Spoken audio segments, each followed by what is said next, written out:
స్వర్ణకారుల ఐక్యత సాధిద్దాం సాధిద్దాం సాధిద్దాం సాధిద్దాం. ఇప్పటికే పనులు లేక జ్యువెలరీలు బయట గుమస్తాలుగాను జ్యువెలరీల్లో దండలు చుట్టుకునేదానికి రెక్కదని డొక్కాడదు. అలాంటి పరిస్థితుల్లో ఇలాంటి మాటలు మనం తీసుకుంటే విధానం అంత కరెక్ట్ కాదని అనిపిస్తుంది. ఎందుకంటే ఈ స్వర్ణ వృత్తి అనేది వాళ్ళు చాలా బంగారు పన్ను వాళ్ళు అంటే ఏదో సంపాదించేసుకుంటున్నారు అనుకుంటారు. కాదండి, వాస్తవంగా క్షేత్ర పరిస్థితులు అలా లేవు. సంవత్సరం పాటు కొనుక్కున్నా అంటే ఈ గతంలో 30% బాధపడ్డామండి, ఇప్పుడు 100% బాధపడుతున్నాం. చెప్పాల్సింది ఏంటంటే విదేశీ నుంచి మీరు బంగారు బిస్కెట్లు కొనొద్దు. ఇక్కడ ఏం జరుగుతుందండి, మొత్తం బంగారమే. ఏదో నామకార్థానికి మార్కెట్కి వస్తున్నాం, షాపులు తెరిచి కూర్చుంటున్నాం, మళ్ళీ వెళ్తున్నాం, కానీ మాకంటూ ఒక ఆధారం అనేది లేకుండా పోయింది. ఈరోజు ఆంధ్రప్రదేశ్ స్వర్ణకార సంఘం వారు ఇచ్చినటువంటి పిలుపు మేరకు విజయవాడ గవర్నర్పేటలో కామాక్షి స్వర్ణకార సంఘ అధ్యక్ష కార్యదర్శి కోశాధికారులు అలాగే గౌరవ పెద్దలు స్వర్ణకార సోదరులందరూ కూడా ఈరోజు ఈ ధర్నా కార్యక్రమంలో పాల్గొన్నారు. ఈరోజు ఈ కార్యక్రమానికి ఎందుకు పాల్గొన్నాము అంటే, ఈ ధర్నా ఎందుకు చేస్తున్నామంటే, వారం రోజుల క్రితం ప్రధాని మోడీ గారు హైదరాబాద్ వచ్చినప్పుడు ఆయన కొన్ని నిర్ణయాలు తీసుకొని ఆ నిర్ణయాల ప్రకారం మన దేశ యొక్క ఆర్థిక పరిస్థితిని మెరుగుపరిచే విధంగా తీసుకుని ఉండవచ్చును. కానీ ఆయన చెప్పిన వాటిలో కొన్ని పెట్రోల్ వాడకం తగ్గించండి అనే విషయం చెప్పారు. చాలా మంచిది. ఎందుకంటే ఎక్కడో గల్ఫ్లో యుద్ధాలు జరుగుతున్నాయి కాబట్టి మనకి పెట్రోల్ కొరత ఏర్పడింది కాబట్టి మనం జాగ్రత్తగా దాన్ని వాడుకోవాలనే విషయాన్ని ఆయన తెలియజేశారు. అట్లాగే విదేశీ పర్యటనలు చేయొద్దని చెప్పడం జరిగింది. మన యొక్క అమౌంట్ విదేశాలకు వెళ్తుంది కాబట్టి అది మన దేశానికి నష్టం కాబట్టి ఆ విషయంలో కూడా మనం అభినందించాల్సిందే. అట్లాగే ఆ చెప్పే క్రమంలోనే ఒక మాట వాడారు. ఏంటంటే, 1 సంవత్సరం పాటు ఫంక్షన్లు చేసుకోవద్దు, బంగారు నగలను కొనవద్దు అని చెప్పడం జరిగింది. మరి ఆ మొక్క గురించి ఆయన అన్న ఆ మాట గురించే మా స్వర్ణకారుల యొక్క మనోభావాలు దెబ్బతిన్నాయి, మా యొక్క ఆర్థిక పరిస్థితి మా యొక్క మూలం మీద దెబ్బ వేశారు అనే ఒక ఆలోచనలోకి స్వర్ణకార వ్యవస్థ అంతా వెళ్ళిపోయింది. దేశంలో అక్రమంగా వస్తున్న బంగారాన్ని ఎలా అరికట్టాలి, అక్రమంగా వస్తున్న వాటిని ఏ రకంగా చేయాలనే దీని మీద నిర్ణయాలు తీసుకోవడంలో తప్పులేదు. అలాగే మన ఆర్థిక పరిస్థితిని బాగుపరచడం కోసం తీసుకునే నిర్ణయాలు కూడా తప్పులేదు. ఈరోజు చాలామంది బంగారం బిస్కెట్లు కొనుక్కొని దాన్ని పక్కన పెట్టుకొని దాన్ని బ్లాక్ చేస్తున్నారు. అటువంటి వాటిని తగ్గించుకోండి అని చెప్పడం కానీ, అనవసరమైన ఖర్చులను తగ్గించుకోండి అని చెప్పడంలో కానీ ఏ విధమైనటువంటి అభ్యంతరం మాకు లేదు. కానీ 1 సంవత్సర కాలం పాటు వృత్తి కళాకారులమైనటువంటి మేము దాని మీద బతుకుతున్న మాకు దెబ్బ తగిలే విధంగా, చేతి వృత్తి కళాకారులు ఇబ్బంది పడే విధంగా ఒక సంవత్సరం పాటు నగలనే కొనొద్దు అనే మాట మాకు చాలా బాధాకరమైనటువంటి విషయం. ఎందుకు అంటే, ఎన్నో సంవత్సరాల నుంచి ఈ వృత్తిలో ఉన్నటువంటి వాళ్ళు ఇవాళ చాలా ఇబ్బందికరమైనటువంటి పరిస్థితుల్లో స్వర్ణకారులు ఉన్నారు. జాగ్రత్త పడినటువంటి కొద్దిమంది మాత్రమే బాగున్నారు. 90% స్వర్ణకారులు పనులు లేక అలమటించిపోతున్నారు. కారణం ఏంటంటే, పెద్ద షోరూములు రావడం ఒక వంతు, స్థానికేతరులు ఈ వృత్తిలోకి వేరే చోట నుంచి వచ్చి ఇక్కడ స్థానికంగా ఉండేటువంటి జ్యువెలరీల దగ్గరికి వెళ్ళి వాళ్ళ దగ్గర కొంత వర్కింగ్ క్యాపిటల్ పెట్టుకొని మాకు స్థానికంగా ఉండేటువంటి మాకు వచ్చే ఆర్డర్స్ని వాళ్ళు హస్తగతం చేసుకోవడమే కానివ్వండి, వీటన్నిటినీ కూడా మా స్వర్ణకారులు చాలా బాధలు పడుతున్నారు. మేము కోరేది ఏంటి అంటే, ఇప్పుడు అట్లాంటి నిర్ణయాలు ఏమైనా చేసేటప్పుడు వృత్తి కళాకారులైనటువంటి ఆల్ ఇండియా స్వర్ణకార సంఘాలు ఉన్నాయి, అన్ని రాష్ట్రాల్లోనూ స్వర్ణకార సంఘాలు ఉన్నాయి. వీళ్ళందరినీ కలుపుకొని వీళ్ళతో మాట్లాడి ఏదైనా ఒక నిర్ణయం చేసి, లేదా మా స్వర్ణకారులకు ఏదైనా ఒక వెల్ఫేర్ లాంటిది మాకు కేటాయించి ఇటువంటి ప్రకటనలు చేస్తే బాగుంటుంది. ఎందుకు అంటే, ఇప్పటికే పనులు లేక జ్యువెలరీలు బయట గుమస్తాలుగాను జ్యువెలరీల్లో దండలు చుట్టుకునేదానికి, కొట్ల ముందు కూర్చొని రిపేర్లు చేసుకోవడానికి పరిస్థితుల్లోకి వెళ్ళిపోయినాయి. ఒకప్పుడు చెప్పులు చర్మకారులు ఉండేవాళ్ళు, ఇవాళ ఒక్క షాపు కూడా వాళ్ళకు బయట లేదు. అందరూ కూడా అన్ని కంపెనీలు వచ్చేసినాయి. ఎవరైనా ఉంటే ఆ రోడ్డు మీద కూర్చొని రిపేర్లు చేసుకునేటువంటి పరిస్థితిలోనే మా వృత్తి కూడా ఈ ప్రధాని గారు చెప్పిన మాటల మూలంగా ఆ పరిస్థితుల్లోకి సగం వెళ్ళింది. ఇప్పుడు ఇంకా పూర్తిగా వెళ్ళిపోయేటువంటి పరిస్థితులు ఉన్నాయి. కాబట్టి అది చాలా బాధగా ఉంది. దీన్ని మా యొక్క నిరసనని తెలియజేయడానికే మేము ఈ నిర్ణయం చేస్తున్నాం. ఏం చేస్తున్నామంటే మన భారతదేశ సంస్కృతి సాంప్రదాయాల్లో ఈ వృత్తి మా పుట్టినప్పటి నుంచి మనిషి శివైక్యం చెందినంత వరకు కూడా ముడిపడి ఉంది. మరి అట్లాంటి దాన్ని ఈ రకమైనటువంటి మాటల మూలంగా ఇబ్బంది పెడితే మా యొక్క మనుగడ ఏంటి, మా యొక్క ఆర్థిక పరిస్థితి ఏంటి, మేము ఎలా బతకాలి? కాబట్టి మేము బతకడానికి మాకు ఏదైనా వర్కింగ్ క్యాపిటల్ లోన్స్ ఇవ్వడం కానివ్వండి, హై మిషనరీ ఏదైనా మాకు ఇవ్వడం కానివ్వండి చెయ్యాలి. అలాగే పెద్ద పెద్ద కంపెనీలకి వీళ్ళు ప్రభుత్వాలు అనుమతి ఇచ్చినాయి. మరి ఆ పెద్ద పెద్ద కంపెనీల్లో అమ్మే నగలన్నీ స్థానికంగా ఉండే స్వర్ణకారులమైనా మేము చేసినవి కాదు. అవి ఎక్కడో వేరే చోట వేరే రాష్ట్రాల్లో కంపెనీల్లో తయారైనవి ఇక్కడికి తీసుకొచ్చి అమ్ముకుంటున్నారు. మరి దాని మీద వచ్చేది మాకేదైనా వాళ్ళ అమ్మకాల్లో ఒక 5% వెల్ఫేర్ మాకు స్థానికంగా ఉండేటువంటి వాళ్ళకి ఇస్తే ఇవ్వడానికి ఒక జీవో చేయడం కానివ్వండి, లేదా 270T జీవో అక్రమైనటువంటి కేసులు దొంగ బంగారం కేసులు పెట్టేది ఉంది. దాన్ని కొన్ని సవరణలు చేయడం. ఎందుకంటే ఏదైనా వస్తువు వాళ్ళు ఏదో చెప్పే దాని మీద వీళ్ళు ఎవరన్నా స్వర్ణకారులు అమ్మినా కానీ, లేకపోతే ఎన్నో సంవత్సరాల నుంచి కస్టమర్గా మా దగ్గరికి వస్తూ ఉంటే అతన్ని నమ్ముతాం మేము. అతనికి ఏదో అవసరం ఉంది అంటే ఎవరైనా అమ్మడం అలాంటివి చేస్తే నువ్వు అమ్మావు కాబట్టి నువ్వే కట్టాలి, అవన్నీ మాకు అనవసరం అనే వీళ్ళని తీసుకెళ్ళిపోతే ఆ కేసుల మూలంగా కూడా ఆత్మహత్యలు చనిపోయినటువంటి వాళ్ళు ఎంతోమంది ఉన్నారు. ఇటువంటి వాటిని అరికట్టాలని చెప్పేసి మేము కోరుకుంటున్నాం. అట్లాగే ఇంకొక మాట అండి, రాష్ట్ర ప్రభుత్వం కూడా స్వర్ణకారులకి వెల్ఫేర్ బోర్డు ఏర్పాటు చేసింది. కానీ దాని పరంగా ఇంతవరకు కూడా స్వర్ణకార కార్పొరేషన్ పరంగా ఒక్క అడుగు కూడా ముందుకు పడలేదు. అట్లాంటివి ఏమైనా చేసి మా యొక్క జీవనోపాధికి మాకు ఉపయోగపడాలని మేము ప్రభుత్వాన్ని కోరుకుంటున్నాం. నా పేరు బొజ్జా రవీంద్ర, కామాక్షి స్వర్ణకార సంఘం అధ్యక్షుడిని ఈ గవర్నర్పేటకి. ఈరోజు రాష్ట్ర వ్యాప్తంగా మా స్వర్ణకారులు అందరూ కూడాను, అంటే చేతి వృత్తి చేసుకునే స్వర్ణకారులు అందరూ కూడాను బంద్ చేస్తున్నాము. ఎందుకంటే ఒక వారం 10 రోజుల క్రితం మన నరేంద్ర మోదీ గారు హైదరాబాద్ వచ్చి మా ఒక సూచనలు చెప్పారు. ఆయన ఒక ఆలోచనలు అంటే పెట్రోలు, డీజిలు, ఒక వంట ఆయిల్ ఇలాంటివన్నీ కూడా వాడకం తగ్గించమని చెప్పారు. అది చాలా మంచి ఆలోచన. దాంతోపాటు మన స్వర్ణకారులు చేసే బంగారు పని కూడాను, బంగారం కొనుగోలు కానీ ఇవన్నీ కూడాను ఒక సంవత్సరం పాటు కొనకుండా ఉంటే చాలా మంచిదని చెప్పడం జరిగింది. అది కానీ అది చెప్పిన ఆలోచన బాగానే ఉంది. కానీ అలా చెప్పడం వలన మా స్వర్ణకారులు చాలా ఇబ్బంది పడుతున్నారండి.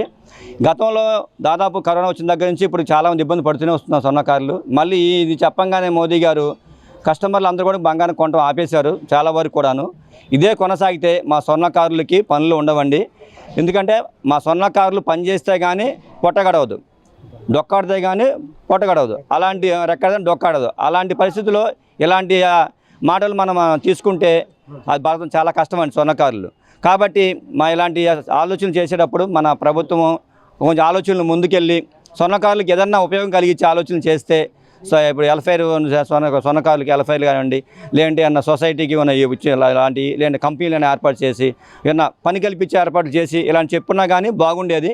అంటే వారి ఆలోచనల వరకు వారు ఉంటాయి, కానీ మా కూడా చూసుకోవాలి కానీ స్వర్ణకారులు.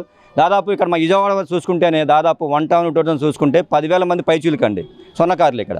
ఈ స్వర్ణకారులు మరి పని లేకపోతే మనం ఏం చేయాలండి? ఇక్కడ ఆత్మహత్య శరణం అంటే చాలామంది చాలా ఇబ్బంది పడుతున్నారు కూడా స్వర్ణకారులు. ఇలాంటి ఆలోచనలు వస్తే మన ఆత్మహత్య చేసుకుని తప్పించి వేరే ఆలోచనలు లేవండి ఇక్కడ. అది జరగకుండా అంటే మేమందరూ కూడాను మోదీ గారిని మరోసారి వేడుకుంటున్నాము మంచి ఆలోచన తీసుకోవాలని. మోడీ గారి విధానం అంత కరెక్ట్ కాదని అనిపిస్తుంది. ఎందుకంటే ఈ స్వర్ణ వృత్తి అనేది వాళ్ళు చాలా కష్టంగా ఉన్న పరిస్థితుల్లో మళ్ళీ సంవత్సరం పాటు బంగారం కొనొద్దు అనేటువంటిది ప్రజలకి రకరకమైన సందేశం ఇవ్వటం వల్ల ఈ స్వర్ణకారుల యొక్క జీవన విధానం చాలా దీన పరిస్థితులకు వెళ్ళిపోయే పరిస్థితి ఉంది. అందువలన ఇదేమైనా ఉపాధి కల్పించి దానికి ఇలా చేస్తున్నాము, మీ స్వర్ణకారులకు ఇబ్బంది ఏమైనా చేస్తాం అనేటువంటి హామీ ఇచ్చి ఇలాంటి నిర్ణయాలు తీసుకుంటే బాగుంటుంది. అంతకుముందు ప్రభుత్వాలు ఎప్పుడు కూడా ఇలాంటి నిర్ణయాలు తీసుకోలేదు. వాళ్ళు చేసిన పొరపాట్లని ప్రజల మీద రుద్ది స్వర్ణకారులను ఇబ్బంది పెట్టే పరిస్థితి మంచిది కాదని నేను అనుకుంటున్నాను. అది ప్రత్యేకంగా కోరుకునేది ఏముంది, వారే ఏదైనా ఉపాధి చూపించాలని కోరుకుంటున్నాం. ప్రభుత్వం తరపు నుంచి ఈ స్వర్ణకారులకి ఏదైనా సబ్సిడీలు అని ఇచ్చి వాళ్ళని ఆదుకునే విధానం చేస్తే మంచిది. లేకపోతే పరిస్థితి మేము ఆటోలు కానీ టాప్ పని కానీ దానికైనా వెళ్ళి ఆ రోజు కూలీ చేసుకొని బతకాలి. అంత చేయలేంగా, మళ్ళీ అది మొదలు 200-300 కూలీ చేసుకోవాలి. టాప్ మీద దగ్గర కూలోడు కదా, ఆ తట్లో మొత్తం అవి చేస్తూ చేయాలి. అది పరిస్థితి. నా పేరు రమేష్ కుమార్ అండి. నేను వర్కింగ్ ప్రెసిడెంట్ కామాక్షి స్వర్ణకార సంఘం. అయ్యా మోడీ గారు, మీరు మొన్న హైదరాబాద్ వచ్చినప్పుడు ఒక మాట చెప్పారండి. మీరు పెట్రోలు డీజిల్ వాడకం తగ్గించుకోమని చెప్పారు, అలాగే బంగారం కూడా వాడకం తగ్గించుకోమన్నారు, వస్తువులు చేయించుకోవద్దని చెప్పారండి. చాలా సంతోషం. కానీ స్వర్ణకారులు ఏ విధంగా బతకాలి అనేది మీరు ఏం చెప్పలేదండి. ఒక సంవత్సరం పాటు బంగారం కొనొద్దని మీరు చెప్పారు. సంవత్సరం పాటు స్వర్ణకారులు ఏ విధంగా బతకాలి? ఇప్పటికే వృత్తిలో ఉన్నవాళ్ళు చాలామంది వృత్తి వదిలేసి వెళ్ళిపోయారు, బయటికి వెళ్ళిపోయారు. ఇంక ఉన్నవాళ్ళు కూడా ఇదే లాస్ట్, తర్వాత నెక్స్ట్ జనరేషన్ వచ్చే అవకాశం కూడా ఏం కనపట్లేదండి. కనీసం ఉన్న వాళ్ళ గురించి అయినా సరే మీరు ఆలోచించి ఏదైనా పథకాలు తీసుకొచ్చి మన కూటమి గవర్నమెంట్ కూడా ఒకసారి ఆలోచించాలని కోరుకుంటున్నామండి. అయ్యా లోకేష్ గారు, పవన్ కళ్యాణ్ గారు, చంద్రబాబు నాయుడు గారు, మీరు కూడా స్వర్ణకారుల పరిస్థితులు ఏంటి, స్థితిగతులు ఏంటి, అవసరమైతే ఒక కమిటీ వేసి మమ్మల్ని మీరు ఒకసారి రండి, క్షేత్రస్థాయిలో ఏ విధంగా ఉందో ఒకసారి పరిశీలించండి, మా పరిస్థితి ఎలా ఉందో మీరు చూడండి. బంగారు పన్ను వాళ్ళు అంటే ఏదో సంపాదించేసుకుంటున్నారు అనుకుంటారు, కాదండి. వాస్తవంగా క్షేత్ర పరిస్థితులు అలా లేవు. మీరు దయచేసి ఒకసారి కమిటీ వేసి ఒకసారి ఆలోచించండి, స్థితిగతులు ఎలా ఉన్నాయి ఏంటనేది మీకు అర్థమవుతుంది. దయచేసి మా యొక్క ఈ పరిస్థితి ఎలా ఉందనేది ఒకసారి ఆలోచించాల్సిందిగా కోరుతున్నామండి. మోడీ గారికి కూడా నమస్కారం. మా పరిస్థితులు మీకు తెలియదేం కాదు. గతంలో చాలామంది ఎన్నో ఇబ్బందులు పడుతూ ఆత్మహత్యలు చేసుకున్న కుటుంబాలు చాలా ఉన్నాయి. ఇలాంటి పరిస్థితుల్లో యవ్వనంగా కొత్తగా వచ్చే వర్కర్లు ఎవరూ లేరు. పాత వాళ్ళు దీనికి అలవాటు పడిపోయాం కాబట్టి, ఈ పనికే మనం అలవాటు పడిపోయాం కాబట్టి వేరే వృత్తి చేసుకోలేక, అయినా కొంతమంది యువకులు ఆటోలు తోలుకుంటూ, టాపీ పనులకు వెళ్తూ, సైకిల్ షాపుల్లో పనిచేస్తూ, హోటల్స్లో పనిచేస్తూ జీవనం సాగిస్తున్నారు. అలాంటి పరిస్థితి ఉన్న స్వర్ణకారులకే కల్పించొద్దని కోరుకుంటూ, దయించి ఏదో ఒక దారి చూపించాలని కోరుకుంటూ సెలవు తీసుకుంటాం. సంవత్సరం పాటు కొనుక్కున్నా అంటే ఈ గతంలో 30% బాధపడ్డామండి.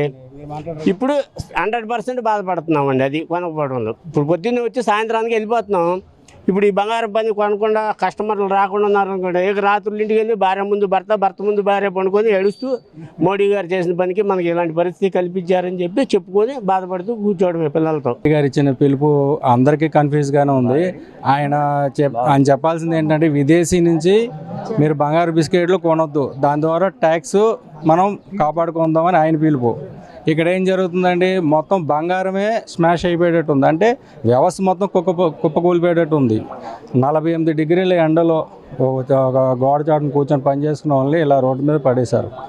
దీనికి కారణం ఏంటి? అవగాహన లోపమో, మరి మా కస్టమర్లకు ఉన్న అవగాహన లోపం తెలియట్లేదు. ఎవ్వరు రావట్లేదు. గోల్డ్ ముందు ఇంకా దిగజారిపోతాం. ఇప్పటికే 90% దిగజారిపోయాం సార్. ఇంకా ఈ పరిస్థితి వస్తే సార్లు వీళ్ళందరూ అన్నట్టు కూడా ఇక పరిస్థితి లేదు. మేము కూడా ఈ ఆటో తోలుకోవడమో లేదా ఆత్మహత్యలు చేసుకోవడమే సరే. సంవత్సరం దాకా అవసరం లేదన్న, ఒక నెల 2 నెలలు ఉంటేనే ఆటోమేటిక్గా ఒక 50% కూడా ఆత్మహత్యలు చేసేసుకుంటారు. ఎలా చేస్తామన్నా, మేము మొదటి నుంచి కూడా మా నాన్నగారి నుంచి మా తాతగారి నుంచి ఇదే వృత్తిలో ఉన్నాం. ఆ వృత్తిని కాపాడుకుందామని కారణంతోనే పెద్ద ఐటీ చదువులు చేసుకునే అవకాశం ఉన్నా సరే మేము వృత్తిని కాపాడుకుందామని ఈ ఫీల్డ్లోనే ఉన్నాం.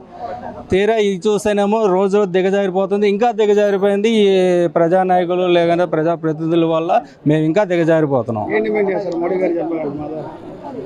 అది మేము చెప్పేది అదే సార్.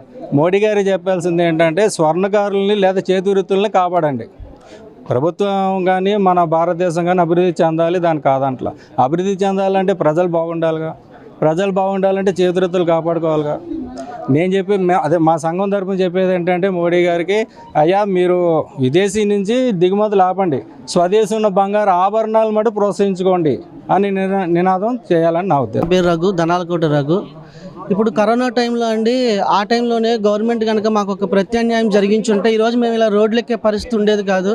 కరోనా టైంలో కూడా మమ్మల్ని వదిలేసి ఇన్ని నెలలు మేము ఖాళీలు లేక పనులు లేక అలా రోడ్ల మీద నుంచొని, వాస్తవం చెప్పాలంటే అండి ఈరోజు మీరు చూస్తుంది బంద్, కానీ నిర్ణయం తీసుకున్న రోజు దగ్గర నుండి రోజు మా పరిస్థితి ఇలాగే ఉంది. ఖాళీగానే ఉంటున్నాం, ఏదో నామకార్థానికి మార్కెట్కి వస్తున్నాం, షాపులు తెరిచి కూర్చుంటున్నాం, మళ్ళీ వెళ్తున్నాం, కానీ మాకంటూ ఒక ఆధారం అనేది లేకుండా పోయింది. కాబట్టి ఆ టైంలోనే, కరోనా టైంలోనే మాకంటూ న్యాయం చేస్తుంటే ఈరోజు మేము అందరం రోడ్లు ఎక్కాల్సిన పరిస్థితి ఉండేది కాదు. రాను రాను దిగజారిపోతుంది. ఒకానొక టైంలో మా నాన్నగారి కాలంలో ఆ టైంలో చూసుకొని ఉంటే ఒక స్వర్ణకారు దగ్గర ఒక సూత్రం తీసుకెళ్లాలంటే కస్టమర్లు మేళతాళాలతో వచ్చేవాళ్ళు. బియ్యం అని అవని రకరకాల వస్తువులు ఒక స్వర్ణకారుణ్ణి తృప్తిపరచారు. ఎందుకంటే మంగళసూత్రం అనేది అది సుమంగళికి సంబంధించింది, తన జీవితాంతం తన హృదయాల మీద మోసేదన్నమాట.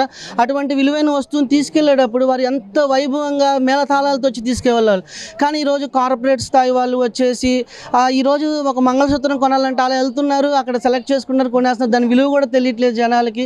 కాబట్టి నేను మీ ఛానల్ ద్వారా కోరుకునేది ఏంటంటే, స్థానికలో ఎవరైనా బంగారం కొనాలంటే దయచేసి స్వర్ణకారుల దగ్గరికి వెళ్ళండి. మీ స్థానికంగా ఉన్న స్వర్ణకారుల దగ్గరికి వెళ్ళి కొనుక్కుంటే మీరు వాళ్ళకి ఒక రోజు వాళ్ళ కుటుంబానికి ఆధారంగా నిలబడిన వారే అవుతారు. కానీ కార్పొరేట్ సంస్థలకు వెళ్ళడం వల్ల మాకు ఎటువంటి ఉపయోగం లేదు. అలాగే గవర్నమెంట్ తీసుకునే నిర్ణయం, ఎందుకంటే వ్యవస్థలో ఒక మార్పు జరిగినప్పుడు కొద్ది లాభ నష్టాలు అనేవి జరుగుతూ ఉంటాయి. కానీ ఈ నష్టం జరగకముందే ఎంతో కొంత ఒక వెసులుబాటు కలిగించుంటే ఈరోజు మేము ఇలా రోడ్లకి ఇలా ధర్నాలు చేయాల్సిన పరిస్థితి ఉండేది కాదు. మా ఉనికిని మరో తరానికి తీసుకెళ్తామనే నమ్మకం అయితే కోల్పోతున్నాము. మా పిల్లల్ని ఈ పనిలోకి, ఎందుకంటే మా తాతగారు మా నాన్నగారిని తీసుకొచ్చారు, మా నాన్నగారు నన్ను తీసుకొచ్చారు. నేను నా కొడుకుని తీసుకెళ్ళాలంటే ఇప్పటి నుంచి ఆలోచిస్తున్నాను. రానున్న దినాల్లో ఈ వృత్తి మా చేతిలో ఉండదు. ఎందుకంటే ఇది మా పూర్వీకులు మాకు ఇచ్చిన ఆస్తి కాబట్టి దీన్ని కాపాడుకొని మేము ప్రయత్నం చేస్తున్నాం. అలాగే దీన్ని కాపాడుకునే క్రమంలో మా మనుగడను కూడా ముందుకు సాగించాలి. అలా సాగించాలంటే ప్రతి ఒక్కరు మాకు సహకారంగా నిలవాలి. ఎందుకంటే ప్రభుత్వము ప్రజలు అనేది ఒక రైలు పట్టాలంటి ప్రయాణము, ఆ రెండు సమానంగా ఉంటేనే ఏదైనా చేయగలుగుతాము. అంతేగాని ప్రభుత్వం ఈ నిర్ణయం తీసుకున్న తర్వాత కూడా మా గురించి ఆలోచించుంటే ఎంతగానో బాగుంటుంది మేము ఆశిస్తున్నాం.